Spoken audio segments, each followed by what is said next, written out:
Assalamualaikum warahmatullahi wabarakatuh. Waalaikumsalam warahmatullahi wabarakatuh. Suara tersahap saya, pemirsa, saya kira Anda mendengar siapa tamu istimewa kita. Tapi saya tak berharap Anda sehat dan terus semangat, karena sehat adalah kata magnet yang menjadi pengharapan jutaan, bahkan miliar orang di dunia ini. Termasuk orang-orang yang di desa kampung halaman saya. Dan ketika bicara desa, saya pasti ngejak menteri. Sebenarnya lebih banyak pada guru ini, karena ini sohib saya yang pernah menjadi ketua DPRD Jawa Timur, yang sekarang menjadi menteri desa. Assalamualaikum Mas Menteri. Waalaikumsalam Pak Suko. Siap Pak Suko. Dana desa itu fokus utama pada 3 hal, yaitu BLT dana desa, bantuan langsung tunai dana desa, kemudian desa aman COVID, kemudian yang ketiga padat karya tunai desa. Nah, 3 hal ini menjaga keseimbangan antara kesehatan dan ekonomi. Desa aman COVID kesehatan, kemudian BLT ekonomi, daya beli, ditambah dengan padat karya tunai desa, ini juga daya beli, karena yang dilibatkan di dalam padat karya tunai desa itu adalah kelompok marginal, difabel, penganggur, warga miskin, atau yang punya anggota keluarga berpenyakit kronis dan menaun. Ketepatan sasarannya saja kadang-kadang itu masih kadang-kadang perlu dibenahi. Pak Alim, desa itu kan sekarang bebannya juga berat, karena banyak warga kota yang di PHK, kemudian mereka pulang kampung. Desa ini semoga menjadi pilar menjaga itu, kan tidak pernah disentuh kan, yang diuruskan demo di kota. Orang desa tuh nggak ada yang demo, saya lihat. Betul. Nah, saya lihat peran kepala desa ya. Kepala desa itu saya lihat dia bukan hanya sebagai dokter, penasihat, bahkan gali kubur pun kalau ada masalah dia datang. Nah, sebetulnya kekuatan desa itu seperti apa, Mas Menteri? Jadi dari sisi kepemimpinan, sebenarnya kekuatan desa itu di kepala desa. Ini sudah saya buktikan di berbagai tempat. Ketika kepala desanya pinter, itu pasti bagus desanya, pasti sudah. Gitu ya. Nah, biasanya yang sering begitu itu yang saya temukan anak muda. Ya. Anak muda-muda yang jadi kepala desa, dan saya selalu mendorong sekarang, sudahlah, yang pinter-pinter itu jangan ke kota semua, ada yang jadi kepala desa. Kenapa? Karena beban desa sekarang itu di samping memang berat, tapi strategis. Segala hal bisa selesai di desa. Apalagi Mas Suko, kita sekarang sudah memberikan satu arah kebijakan pembangunan desa yang kita breakdown dari Perpres 59 tahun 2017 tentang tujuan pembangunan berkelanjutan, yang Perpres itu membreakdown dari SDGs, Sustainable Development Goals. Nah, kita turunkan menjadi SDGs desa. Nah, ini akan memberikan arah terhadap kebijakan desa itu yang bagaimana. Tentu yang pertama yang harus dipikirkan oleh kepala desa beserta perangkat desa adalah desa tanpa kemiskinan. Ini sangat penting. Tidak akan pernah selesai kalau masalah ini. Yang kedua tentu terkait dengan kemiskinan adalah desa tanpa kelaparan. Kemudian yang ketiga pendidikan desa berkualitas. Kemudian keterlibatan perempuan desa, desa sejahtera, dan yang tidak kalah pentingnya semuanya itu butuh terkait dengan air bersih dan sanitasi desa. Nah, kalau 6 hal ini kemudian menjadi fokus pembangunan desa, saya yakin segala permasalahan desa itu secara perlahan-lahan pasti akan terselesaikan. Apalagi ditambah dengan dana desa. Nah, ini yang biasanya paham betul itu kalau kepala desanya muda. Sehingga kadang-kadang saya merasa kagum juga ketika kepala desanya muda itu sudah melebihi ekspektasi yang kita harapkan. Gitu. Apalagi kemudian sekarang di desa itu ada yang namanya BUMDes yang sudah berbadan hukum. Dulu BUMDes itu hanya badan usaha. Tidak bisa utang bank, tidak bisa mengakses perbankan, tidak bisa mengakses ekspor secara langsung. Nah, sekarang BUMDes sebagai badan hukum itu bisa apa saja. Ya, saya melihat begini, ketika ada prediksi ketika disrupsi digital yang karyanya progresifnya Profesor Renat Kasali, bahwa salah satu perubahan teknologi komunikasi itu desa akan menjadi basis ekonomi. Betul. Nah, kemudian kenapa saya memang sengaja, bayangan saya sebetulnya memang anggaran-anggaran itu total aja ke desa karena basicnya, apalagi urbanisasi ini kan udah numpuk di kota. Kalau dia ditarik, nah termasuk pasti nanti soal pendidikan ya. Ada mahasiswa UNER yang S2 itu kebetulan baru saja terpilih jadi kepala desa di Gresik.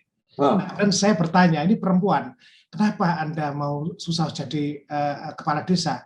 Dia jawab gini, Pak Menteri, Pak Suko, kalau saya tinggal di Surabaya, saya hidup enak sudah, tapi saya teringat tempat kelahiran saya, karena KTP saya juga masih di sana, saya sengaja pulang, Pak. Jadi bisnis Surabaya sudah jalan, saya kembali ke sana. Kalau ada kepala desa semacam itu kan kita menjadi ndodok hatinya gitu, Mas Menteri. Betul. Makanya kita terus menghimbau. Jadi dengan SDGs desa itu dan BUMDes, eksistensi BUMDes, kita mencoba untuk membalik konsep bukan urbanisasi tapi ruralisasi. Ruralisasi kembali ke desa dengan harapan ya tentu kita harus siapkan juga misalnya infrastrukturnya sektor pertanian ya nggak boleh lagi kita ngomong pertanian model klasik, jadi sudah harus pertanian model teknologi, berarti bicara tentang hamparan, tidak bicara tentang peta kan gitu. Ini yang memang butuh proses yang relatif berat tetapi bisa, bukan tidak bisa. Nah, tinggal ini kuncinya juga di pemerintah kabupaten, Pak Suko, karena apapun desa ya kita kasih kemandirian. Target saya kan kemandirian desa. Desa merencanakan pembangunannya sendiri, dan sekarang alhamdulillah Pak Suko sudah sekitar 70% lah desa-desa sudah melakukan pemutakhiran data untuk desanya dengan berbasis SDGs desa. Nah, di situ kemudian harapan saya adalah di 2022 nanti seluruh desa di Indonesia dalam merencanakan pembangunan tidak berbasis keinginan, tapi sudah berbasis data. Ini loh faktanya. Kemiskinan sudah tinggi. Makanya kalau kemiskinan tinggi, ayo dana desa ini kita fokuskan untuk menyelesaikan kemiskinan dulu. Yang kedua, akses pendidikan yang sangat memprihatinkan. Kesehatan warga masyarakat. Nah, karena ini masalahnya banyak, udah 3 hal ini dulu diprioritaskan sehingga dana desa itu fokus, tidak nyebar kemana-mana. Nah, ini yang kita harapkan sehingga itu bisa dilakukan kalau berbasis data. Mohon maaf Pak Suko, sementara ini meskipun tidak semua ya, saya lihat masih banyak atau beberapa kepala desa, pemerintah desa yang melakukan rencana kerja pemerintah desa RKP, itu ada Kemusdes itu berbasis keinginan. Jadi karpe. Nah, saya kepingin Pak Lurai. Iya, aku kepingin begini, bukan masalahnya ini solusinya bagaimana. Nah, ini sudah mulai kita bangun satu budaya baru agar desa-desa itu dalam merencanakan pembangunan sudah berbasis masalah. Pak Menteri, ini kan soal data, ini soal hanya dilakukan oleh kaum intelektual terpelajar karena ini pengetahuan. Apakah tidak terpikir bagaimana kampus-kampus itu kemudian menjadi bagian dari untuk merubah desa agar lebih percepatan sebagaimana keinginan kita bersama, Pak Menteri? Ya tentulah. Makanya kita kan punya Pertides, Pak Suko. Perguruan tinggi desa. Nah, jadi kita sudah anggotanya banyak banget, dan kita memang minta dukungan perguruan tinggi. Pertama terkait dengan ini. Perencanaan pembangunan. Kalau berbasis data itu bagaimana membaca data, bagaimana memanai data. Nah, kita sudah dicoba. Misalnya, ini terjadi Pak Suko di Bondowoso. Di Bondowoso itu terjadi perbedaan data terkait dengan jumlah warga desa. Selisihnya itu 400 Pak Suko. 400 desa, ya? Satu desa, 400 warga. Cukup besar juga ya. Cukup besar juga. Jadi di tingkat kabupaten itu mengatakan kurang 400 data desanya. Desa mengatakan sudah. Nah, setelah dikonsolidasi, ada orang mengatakan triangulasi, saya bicara konsolidasi supaya mudah. Setelah konsolidasi ternyata yang benar desanya. Karena apa? Mereka yang sudah pindah, mereka yang meninggal itu sudah dilaporkan, tetapi belum dilakukan update di tingkat kabupaten. Nah, di desa sudah sangat detail tiap hari. Sudah sangat detail. Itu makanya saya selalu bilang begini, sudahlah, kita harus percaya kepada desa. Karena desa itu bisa. Ini yang selalu saya omong. Percaya kepada desa, karena desa itu bisa. Buktinya itu tadi, pendataan dia bisa. Nah, masalah kemudian ada kekurangan di sini, di situ, ya. Tiap tahun dilakukan update, dilakukan konsolidasi, misalnya data kemiskinan. Pasti ada perbedaan antara data desa dengan datanya Kemensos. Ya silakan dikonsolidasi. Nanti kita lihat mana yang lebih benar. Betul, kan bisa dirembuk, dibahas lah. Jangan kemudian sudah a priori data desa nggak benar itu. Nah, itu yang kita harus hindari. Ya, saya juga saya ada saudara kebetulan jadi kepala urusan di sebuah desa. Tanya Pak Duduk, data kami ini data terbaru, tapi ketika dikirim ke pusat, yang turun namanya lain. Jadi padahal tiap hari betul. Ya karena saya tahu persis ya keluhan salah satu KUR di sebuah desa di Jawa Timur. Oke Pak Menteri, kita soal coba kita COVID ini ya, soal COVID ini. Desa saya kira pegang peran ya. Saya satu hari ke tempat wisata dan mereka warganya menjaga itu malah menurut saya caranya itu halus. Jadi Bapak mau kemana? Saya mau ke sana. Oke Pak, karena ini maka mari saya anter. Nah, menjaga keramahan desa itu saya kira sebenarnya potensi untuk dilibatkan dalam situasi seperti pandemi ini untuk menjaga sama-sama Pak. Ya. Jadi dulu 2020 itu kan awal diterapkannya kebijakan Pak Presiden tentang BLT. Nah, kemudian saya mikir BLT ini ada karena COVID. Berarti tidak boleh menggunakan data lama. Kemudian kami punya kebijakan, tiap desa membentuk namanya Relawan Desa Lawan COVID. Yang ex officio ketuanya adalah kepala desa. Kepala desa, ya. Kepala desa. Nah, salah satu tugasnya, di samping tugas untuk bikin pos jaga desa, bikin ruang isolasi. Jadi pos jaga desa misalnya, ketika ada warga desa keluar, ditanya, sama mau kemana? Saya mau ke desa itu. Menurut informasi desa itu lagi merah. Gimana kalau Saman tunda saja, jangan sekarang ke sana. Besok atau besok lusa kita kabari. Atau dari luar datang. Misalnya warga desa yang dirantau. Nah, dulu waktu itu kan banyak-banyaknya mudik lebaran. Nah, itu efektif betul untuk menjaga. Nah, itu misalnya tugas-tugasnya relawan desa lawan COVID. Kemudian juga terkait dengan BLT. BLT dana desa. Nah, kebijakan kita adalah pendataan BLT itu berbasis RT. Berbasis RT. Oke, biasanya RT itu kan satu RT itu kan paling berapa, antara 50 sampai maksimal 75 kakak. Nah, siapa yang mendata? Yang mendata ya relawan desa lawan COVID tadi yang dari RT itu. Nah, kenapa kok dari RT itu? Saya membayangkan gini Pak Joko waktu itu. Ya. Saya membayangkan warga saya di RT itu tahu. Oh, si A, si B, si D, apalagi ketua RT pasti paham. Iya. Oh, ini kayaknya nanti kemungkinan dia layak. Kemarin saya lihat ini dan seterusnya. Nah, sehingga sudah punya frame di benaknya ini tentang peta RT-nya. Nah, saya batasi minimal yang mendata 3 orang. Kenapa kok 3 orang? Supaya terjadi kebenaran ijtimaiyah. Kebenaran yang disepakati bersama. Kalau satu orang melihat si A itu layak menerima BLT, si B mengatakan kurang layak, si C mengatakan kurang layak, ada diskusi. Tapi kalau si A, B, C mengatakan layak, sudah pasti benernya.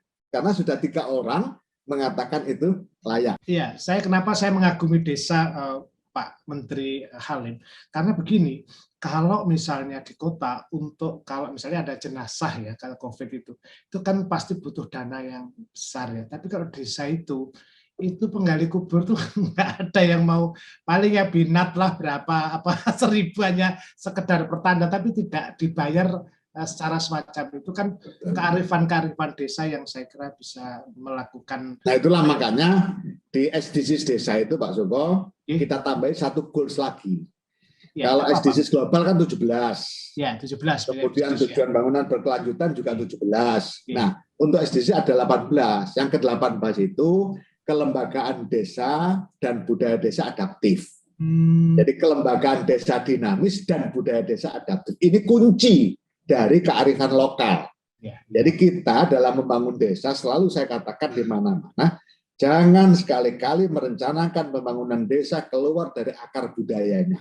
Karena itu sangat penting. Apapun Indonesia ke depan, kalau desa-desanya tetap dalam upaya membangun bertumbuh pada akar budaya, sampai kapanpun Indonesia tetap akan menjadi Indonesia. Saya melihat misalnya beberapa kepala desa itu memutuskan rumah penduduk kosong untuk dijadikan tempat isoman atau balai desa. Apa ada kerjasama misalnya puskesmas dengan desa atau seperti apa ya? Kalau ada kasus di desa. Jadi kalau di regulasi yang kita keluarkan itu, ruang isolasi desa, itu semua dikelola oleh desa dengan menggunakan dana desa. Jadi misalnya sekolah, SD, karena libur, karena ini maka bisa dipakai. Beli kasur, banyak tuh, beli kasur, beli ini banyak. Nah kemudian relawan desa lawan COVID tadi kan terus melakukan koordinasi dengan supra desa. Karena apapun desa ini, hanya bisa bicara pada kewenangan di levelnya. Ya, kalau sudah di atasnya nggak bisa. Makanya tetap harus koordinasi dengan puskesmas, harus koordinasi dengan satgas desa di tingkat kecamatan dan seterusnya. Oke, Mas Menteri senang sekali ya. Tapi kita coba kembali ke masalah COVID ini ya. Apa kabar-kabar yang menarik dari desa tentang penanganan COVID ini, Pak Menteri? Jadi yang pertama istilahnya pembatasan mikro itu sebenarnya kan yang paling efektif. Ya. Ini yang berkali-kali kita usulkan dan alhamdulillah mulai ditindaklanjuti adalah bagaimana kita pembatasan level desa kelurahan. Ya. Kalau di situ ada sekian orang kena langsung blokir merah. Oh, sehingga istilahnya yang di lockdown ya desa itu atau kelurahan desa betul. Sehingga yang lain tidak begitu terganggu dan kemudian ini menjadi pelajaran oleh desa lainnya itu loh ya. Kemudian desa tetangga kan mikir kalau kamu nggak ingin di lockdown seperti desa itu ya sudah jangan sampai ada yang ketularan, ayo dijaga betul.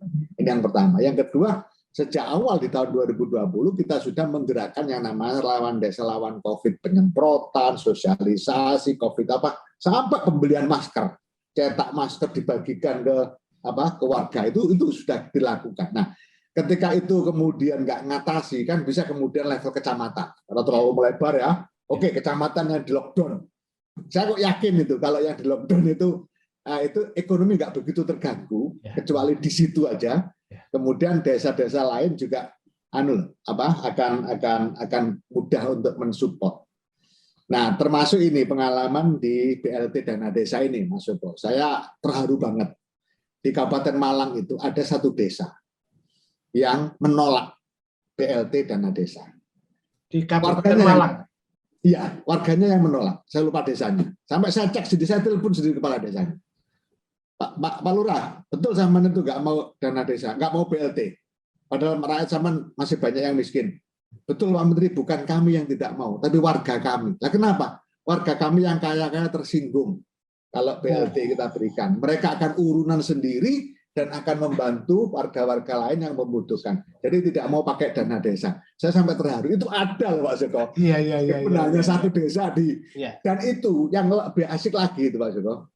Agamanya itu plural. Jadi Hindu, Buddha, Islam itu di situ itu. Pancasila, betul. Aduh luar biasa ini. Kalau nggak COVID saya sudah sampai sana itu.